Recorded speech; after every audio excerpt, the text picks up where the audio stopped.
Приветули! Работка по продолжению отпуска в России мало-помалу продолжается, а вот немного аппрувов. А вообще, СФМ просто невыносимая программа. Больше я ничего в ней делать не хочу. Но это, может, я закончу, сейчас оно примерно сделано наполовину, и это с учетом того, что летом я практически ничего не делал. И еще не берите сразу кучу проектов, какие нифига не сделаете. Ну ладно, о грустном. Сегодня я выкатываю балдежное продолжение из эфира Эми. Слушать ее эфиры и понимать, что там за клоунада творится, то еще удовольствие. Ну, как вы понимаете, перевод вольный, все дела, что-то изменил, посчитал так смешнее или лучше. В основном, считаю, что суть передана. Но, перед тем, как мы начнем слушать эфир, рекламная пауза. What makes a real American? A cowboy hat, enjoying a fine T-bone steak, going to a baseball game, shooting a gun. Maybe it's the freedom to go into a poor country and tell them how to do things. Hey, those are all great qualities. But one thing that makes a true patriot is the ability to choose an American car. When you buy an import, you take a hot meal off a hard-working American's table. There. This poor girl is going to starve to death just because you bought a cheaper, more efficient Maibatsu. Without gross symbols of excess, what will Americans have to look up to? Our great industries are threatened. Cars, pornography, armaments, and they need your help. So the next time you buy a car, a piece of adult literature, or a missile defense system, make sure you do the American thing. Old Max, we go everywhere together. Right, boy? At Pet Stuffers, we know there's nothing like a relationship between a man and his dog.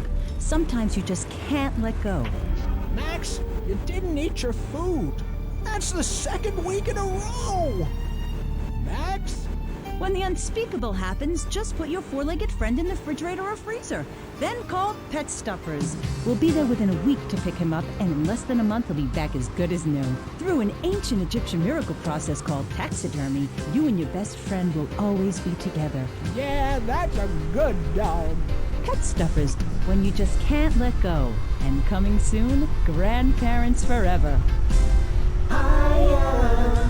The key to feeling great is looking great, and the way to look great is to have great hair. That's great. Take your hair higher, take your hair to the limit. With Sissy Spritz, when you're clubbing or sticking your head out of a stretch limo sunroof, you want to know your hair is performing to the limit. Higher, gonna get higher than the sky.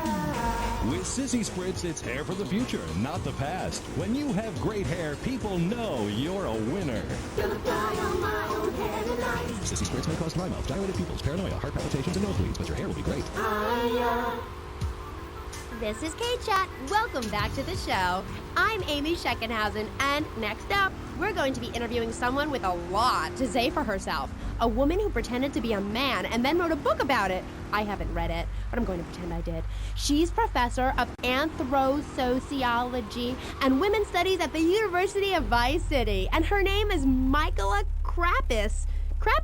Mihaiela, hi, welcome to K-Chat. Hello. Hi. So, Mihaiela, you're a teacher. If you mean professor, yes, I have a doctorate. Teachers are homely women who make minimum wage to keep the teenage boys off the streets during the day. I am very intelligent, and I'd rather talk about that. I'm trying to sell my book. Okay. Now, it says here you wanted to be a man so much, you dressed up like one. Well, that's a load of crap, my dear. More misogynistic propaganda. I hate men. Can't bear them. I think they're a complete waste of time and space, quite frankly, and a disaster for the planet. Me too. I just got dumped. Oh, well, it is unfortunate you measure your self-worth in relation to a man, my dear. Look at you. You could be an attractive girl if you did some physical labor, cut your hair short, grew out your body hair, and wore boots, for example. You mustn't get sucked into their heteropatriarchy. But I like dating. Having someone buy you dinner is great. Well, we'll come back to you and your problems, accepting who you really are. Let's talk about me a bit more. Okay. So, tell me about your book. You hate men a lot, and you dressed up like one, and now you've written a book about it, right? More or less. As I said, I'm very intelligent, so I don't expect you to understand, my dear, but I'll try to keep it simple. I've always been fascinated with the world of men. Revolted, of course, but fascinated. Now, as an academic, I can get paid to write a book about pretty much anything, as long as I give it a complicated title. Are you with me, gorgeous? Ooh, I think so. Good. Then hold my hand. It helps me think. No! Okay, sorry. Don't be so weird. God, everywhere I go, just like the university won't let me display my beautiful and sensual woodcuts in the student commons, it makes me so angry! Where was I? You were talking about yourself? Oh, of course. The ego is a dangerous thing, especially in my case. I'm a Jungian. Anyway, so what I did was dress up like a man and enter into the man world. I can tell you it was more horrifying than I imagined. What did you do? Well, the first chapter, I was a roofer. These sexists spend all day on a roof talking about us, Amy. I was expected to sit around and talk about what I had done to women. Of course, I had to, so as not to blow my cover. So what's the name of your book? Yes, as mentioned hitherto, my book has a very, very obtuse title. Being and Singing. From Freud to the building sites, a woman's journey into the male psyche. Huh? What? I'll admit it's not very catchy, but academia is not about getting to the point. It's about exploration. Okay.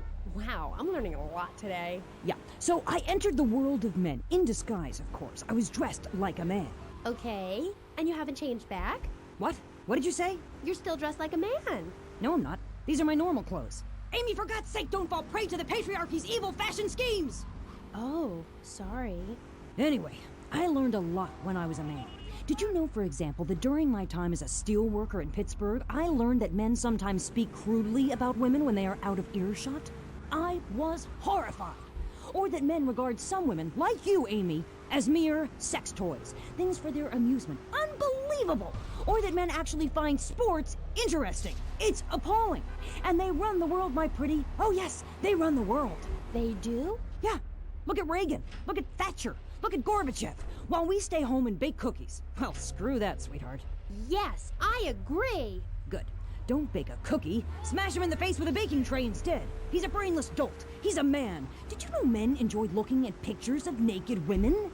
It's called pornography. It's sick and foul. I'm giving a talk about it this weekend at the Women's Center. That's women with a Y. I think you spelled it wrong. Are you a woman?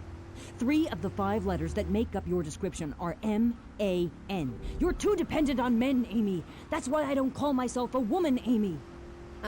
Okay. I bet this radio station is owned by a man. White male conservatives monopolize the media, selecting right-wing blondes to propagate conservatism. I don't have blonde hair. Not yet, Amy. Not yet. Did you know men drink beer and smoke cigarettes and wear hats? Yeah? Yeah, well, you must have read my book. I discovered a lot of things. I was also a policeman and an untrained brain surgeon, and they're all the same. All women haters. But just because men like sports and hats doesn't mean they hate women, does it? You self-hating fool, of course it does.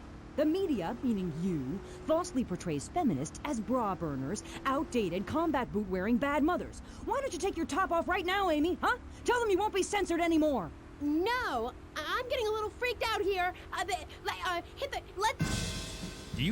We'll teach you how to make beds, march in squares, shine shoes, clean bathrooms, kill a man with your bare hands, and do it all with pride. The military teaches you all the skills you'll need later in life. Call 1-800-BE-A-HERO and become a real man today. Why are you waving your hands up? Oh, I'm supposed to hit the other commercial. This fall, a new hard-hitting police drama is coming to Friday night. He was a well-to-do cop transferred to a troubled precinct downtown. His new partner is a space traveler with a passion for justice. It's Yuppie and the Alien.